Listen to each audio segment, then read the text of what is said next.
नमस्कार मित्रांनो, हवामानाच्या ह्या यूट्यूब चॅनलमध्ये आपल्या सर्वांचं स्वागत आहे. आपण जर ह्या यूट्यूब चॅनलमध्ये नवीन असाल तर आपल्या चॅनलला सबस्क्राईब करा आणि बेल आयकनची घंटी प्रेस करा, जेणेकरून आपल्याला सर्वप्रथम व्हिडिओ पाहायला मिळेल.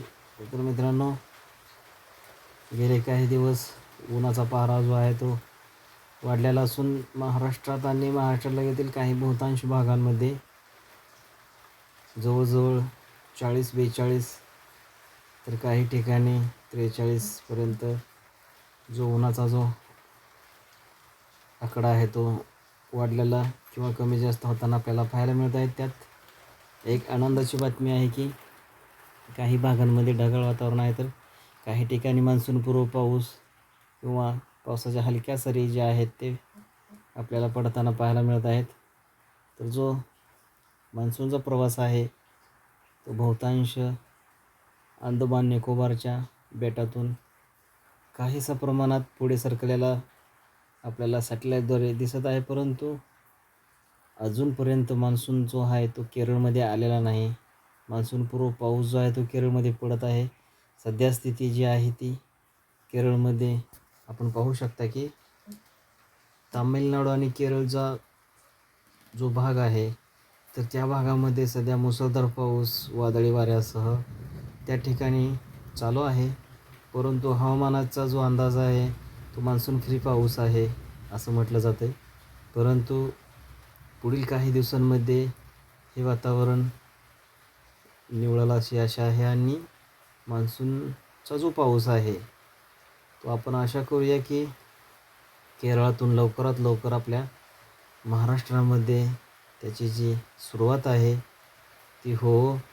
आणि त्यासाठी आपण बघू शकता की सध्या स्थिती पाहता जो केरळचा भाग आहे आणि तामिळनाडूचा भाग आहे या भागामध्ये वादळी वाऱ्यासह त्या ठिकाणी पावसाला जी आहे ती सुरुवात झालेली आहे.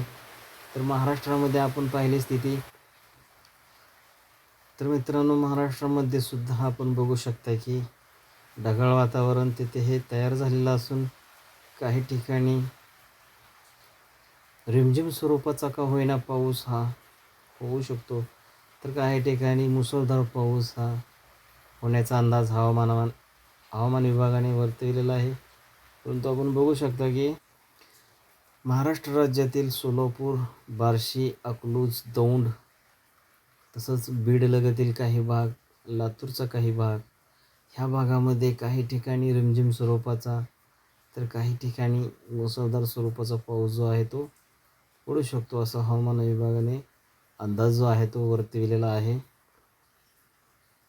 तर काही स्वरूपात नागपूरचा जो भाग आहे, नागपूर असेल, यवतमाळ असेल, गोंदिया आहे, या भागामध्ये सुद्धा काही ठिकाणी वातावरण जे आहे ते ढगाळ झालेलं असून त्या ठिकाणी सुद्धा काही प्रमाणात पावसाच्या ज्या हलक्या सरी आहेत त्या पडू शकतात.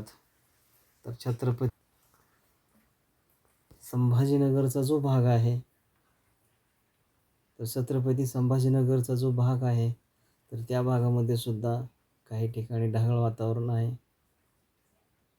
तर आपण बघू शकता की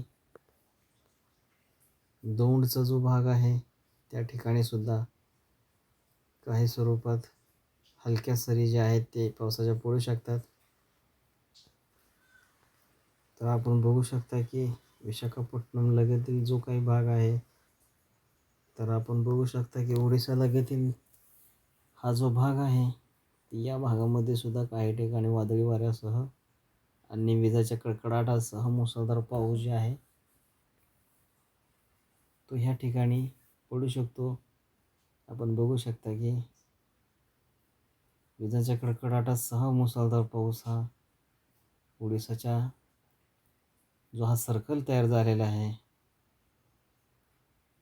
कलिमिला हे जे शहर आहे त्या लगतील जो हा परिसर आहे तर त्या परिसरामध्ये आपण बघू शकता की विजांच्या कडकडाटासह मुसळधार पाऊस हा तिथे